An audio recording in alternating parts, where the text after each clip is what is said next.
The Star Wars sequel trilogy. The era that initially had fans thinking that the franchise had course-corrected from the prequels, only to later end up with a story that's arguably even more frustrating.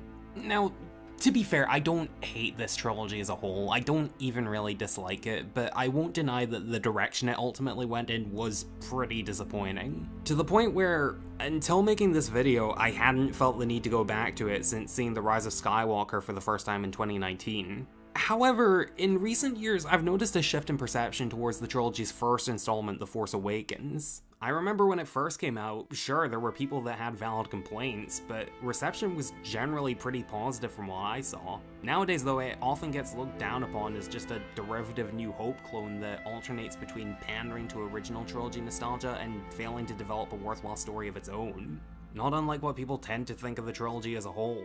So, I think it's time I return to this side of the galaxy and figure out whether this movie was actually good. In my opinion at least. Does it tell an engaging story in its own right, or is it really just a shallow retread that only became more obvious once the fan service was milked of all it was worth? Well, right off the bat, I can at least see why people considered this movie a step in the right direction for the franchise when it was released. It was the first mainline Star Wars film released since the prequel trilogy, which a lot of people felt really missed the spirit of the franchise, with fantastical adventure too often taking a backseat to slow, stilted dialogue scenes and a lot of sitting around. In this movie though, the pacing is arguably one of its best qualities and really sells this as a new chapter of the Star Wars saga. The film begins by establishing a new oppressive force in the galaxy known as the First Order, and a new resistance known as... the Resistance. Both sides are after a map to a long-time missing Luke Skywalker. The Resistance so he can help turn the tide of the war, and the First Order so they can snuff out the Jedi Order for good. Poe Dameron, a fighter pilot with the Resistance, is given the map to Luke to deliver to them, only to be attacked by a squad of stormtroopers led by First Order leader Snoke's apprentice, Kylo Ren. Also among the squad is Finn, a stormtrooper unwillingly trained since birth to serve the First Order. It's a good move to start the film at a point where the conflict has apparently been going on for a while. It means we're thrown right into the thick of it from the start, and we get to learn about the war and its effect on the galaxy from seeing these characters actively fight through it. And this scene does a great job of telling the story in that way. It establishes the threat that the First Order presents as they slaughter an entire village to try to obtain the map, and it characterizes Poe as someone who has a lot of experience fighting in the war, and whom the Resistance trust with the map and can stay defiant even in the face of the enemy. The old man gave it to you. It's just very hard to understand you with all the... Search him. apparatus. Plus, we get to see Finn's reaction to the horrors of the war and learn that he wants no part of it. Because the war has evidently been going on for a significant period of time, it forces the story to not slow down as the characters exposit because, for them, it's already the status quo. As a result, the movie lets the audience learn about the war and the characters by showing instead of telling, which keeps the story moving at a quick pace and it keeps the tension high. Poe gives the map to his droid BB-8, who later runs into the main character of the story, Rey, a young woman living an unfulfilling and thankless life on her barren home planet, Jakku, and Finn, who's escaped the First Order. And from then on, the movie maintains that action-packed pace from the opening for a large amount of the runtime. Because the characters have the map, and they're fugitives of the First Order, they're constantly on the run, moving from set piece to set piece trying to stay alive. One moment they're escaping captivity from a First Order ship in space, the next they're fleeing from an airstrike, the next they're trying to repair ship damage before they lose breathable air, and so on. The movie also knows when to give the audience time to catch their breath though, but still sticks with that practice of show, don't tell. Not long after seeing an entire village get terrorized and executed, one hero interrogated and tortured, and another traumatized by the war he's fighting, we get a slower and quieter introduction to Rey as she just goes about a typical day in her lonely life in the middle of nowhere. We see her scavenging all on her own and traveling to a tiny settlement, implying her home is scarcely populated. We see the remains of long destroyed war vehicles, implying that the area is remote and not closely cared for. We see her traveling for miles, implying that the area is barren and empty as far as the eye can see. We see her being shouted at and undercompensated for her work, implying that she doesn't have much to make staying there pleasant or worthwhile. We see her living alone inside a ruined AT-AT, implying her personal life is equally as empty and thankless as her work. We see her adding a day tally to a huge list, implying that she's spent years waiting on something that will presumably come one day to benefit her. And we see her wearing a discarded pilot's helmet when she's looking up into the sky, implying that she fantasizes about adventuring elsewhere. This is possibly my favorite scene in the movie. The switch from battles and death to the uneventfulness of Rey scrounging for scrap, going home and eating dinner creates such a stark contrast to show just how disconnected Rey is from both an entire galaxy that's just out there waiting for her and a war that's supposedly affected millions, if not billions, of other people. That and how so much of her setup as a character is conveyed with barely any dialogue, which really sells how lonely and empty her life is and builds the desolate and depressing atmosphere of Jakku. One of the most common complaints this movie gets is that the plot feels too similar to A New Hope and doesn't tread enough new ground.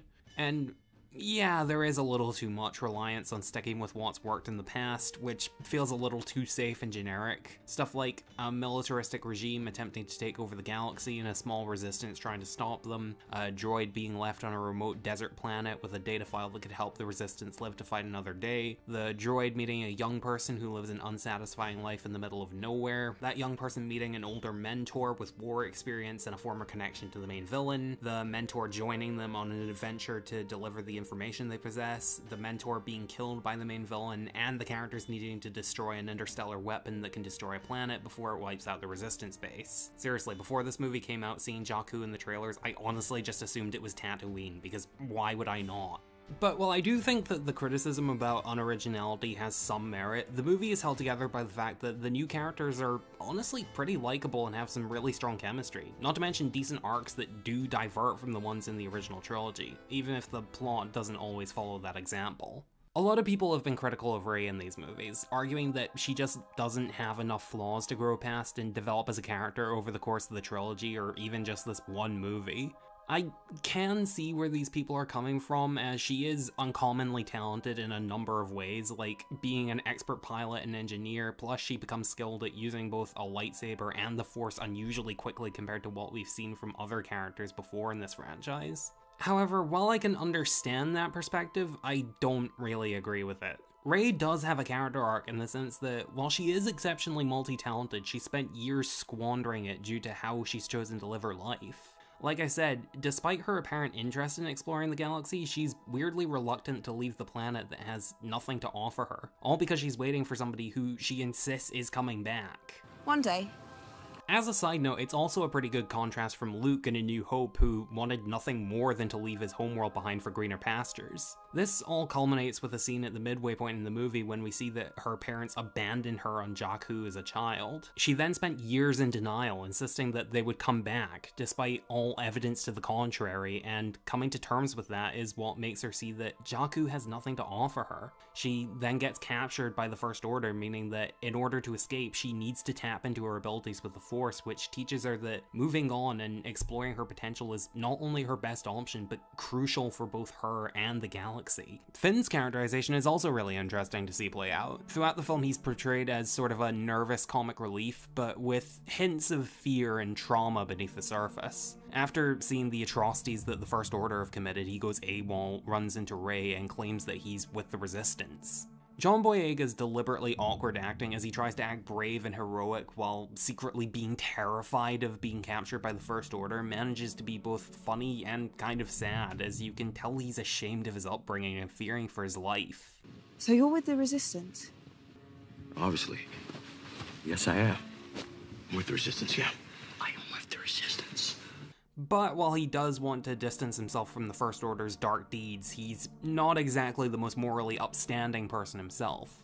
While Rey wants to help the Resistance, Finn's experience has made him want to abandon the war altogether and just run away from it all. It's an interesting direction for his character, as while it is completely understandable that he would have that mindset, it's not the most morally selfless or morally correct decision either. He and Rey also have some good chemistry as they go from initially distant and hostile due to the stress of being in danger, to becoming friends after marveling at their teamwork together. And their friendship causes Finn to grow over the course of the story as he becomes protective of her and slowly develops more heroic traits. It happens pretty naturally too, as his selfishness doesn't disappear completely, but does diminish more and more over the course of the story.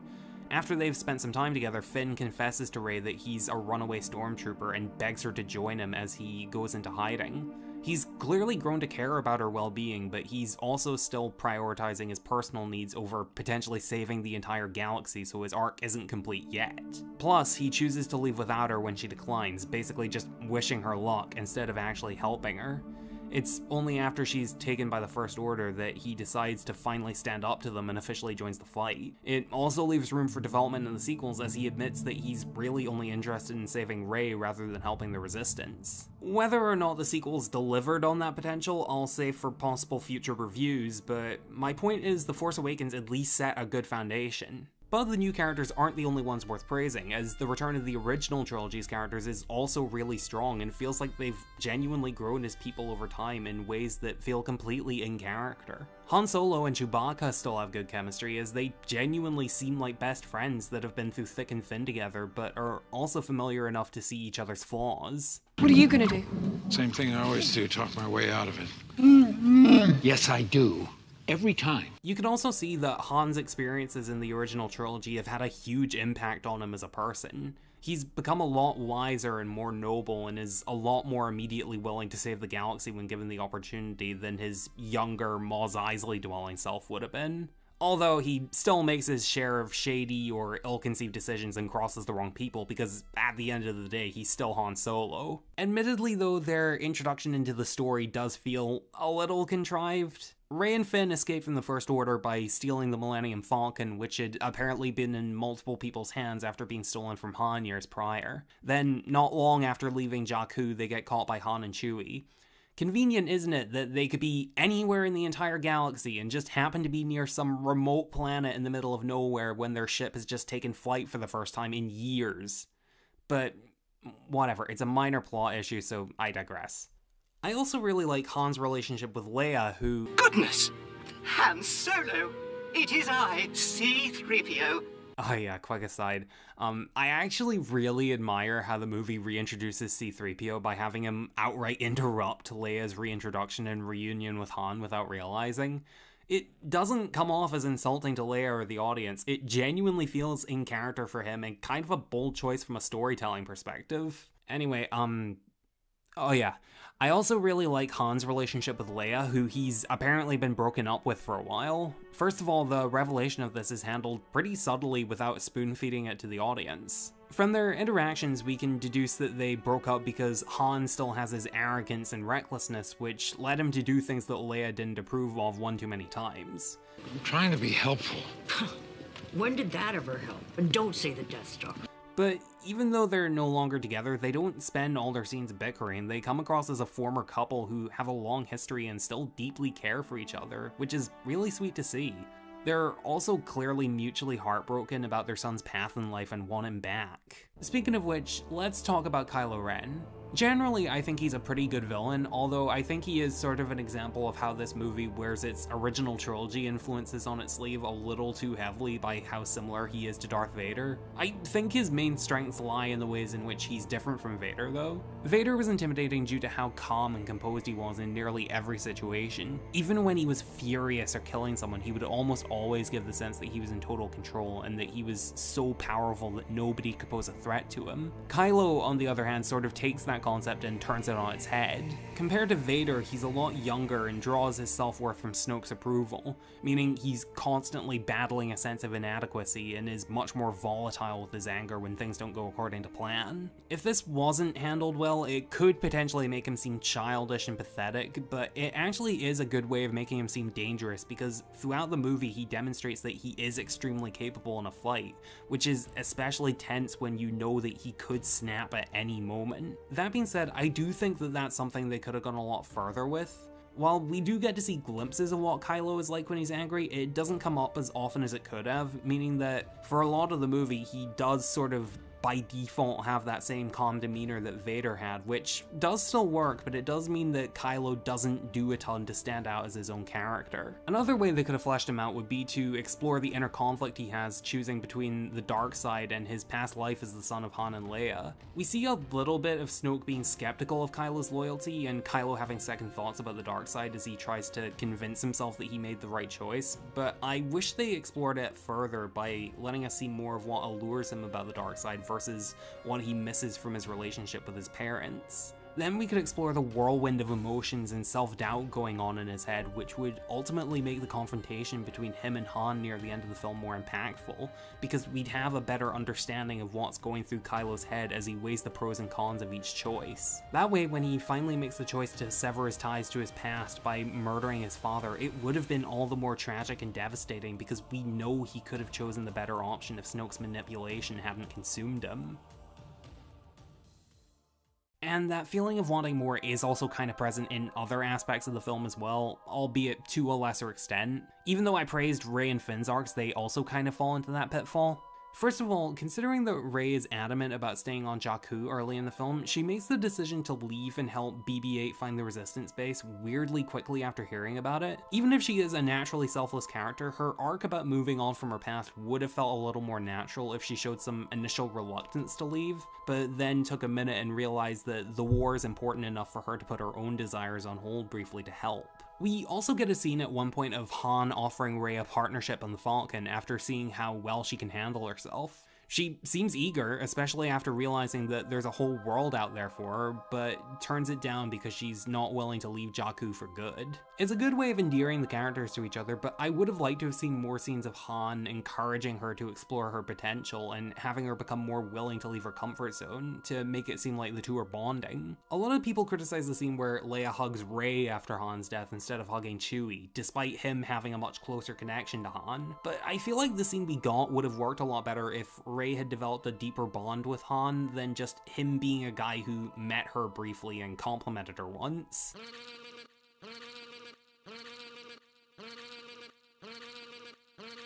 The scene where Rey finally consciously accepts that her parents are never returning is also surprisingly not given that much attention, considering it's meant to be the most emotionally climactic part of her arc.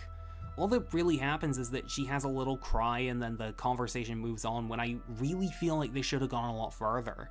Have her break down in tears, make it seem like she's really devastated and feels completely lost. It would do wonders for her character arc if we got to see her at her lowest point, only to have her slowly build herself back up over the rest of the movie and ultimately become better than ever. To be fair, there is a little moment afterwards where she feels so overwhelmed that she tries to run away from the fight. It's better than nothing, I guess, but she decides to come back almost immediately, so it doesn't really make the problem go away. Finn's arc has a similar problem after Rey gets captured, and he volunteers to sneak onto a First Order base, seeing it as a chance to save her. Throughout the movie, Finn's been desperately trying to escape the First Order and wants to avoid getting involved in the war at all. It feels like after being given the opportunity to rescue Rey, it would have been more in character if he was initially scared and conflicted about whether he's willing to confront what he spent the whole movie running from. Maybe have Han give him a pep talk about how he almost abandoned the rebels in A New Hope but chose to fight. Instead, Finn just immediately agrees to the mission because the plot needs to progress. So overall, I do think that the characters are handled pretty well, but they do still feel like they could have been a little more fleshed out to make the progression of their arcs feel slightly more natural. As it is, their arcs are still engaging to watch, but they feel slightly, I wouldn't say hollow, but maybe a little too standard. Like they're typical fantasy characters going on a typical fantasy adventure and experiencing the typical character development that typically entails. And the fact that the plot follows a lot of similar beats to what we've seen before doesn't exactly help its case. Still, at the end of the day, I can't deny that as the start of a new trilogy set within the Star Wars universe, it is a solid foundation for a potentially great story. Even if the trilogy's conclusion of said story was pretty muddled and left a lot to be desired. I'll give my feelings on episodes 8 and 9 if and when I decide to review them, but getting back to the matter at hand, The Force Awakens, in my opinion, is a good Star Wars movie, even if it doesn't strive terribly hard to be much more than that. The story's a bit generic, but it's fun and adventurous enough to keep you engaged. The old characters strike a good balance between fan service and exploring how they've changed over the years, and the new characters are also likable and well developed, even if they could have been developed a little further. It's by no means perfect, but it's still a worthwhile entry in the franchise, regardless of whether the story that came later lives up to what it established. Also, The Last Jedi was good too. Anyway, thank you for watching. Be sure to leave a like, subscribe, and turn on notifications if you enjoyed. Comment below on what you thought of this video, and check out my previous video on screen if you're interested. I'll talk to you later.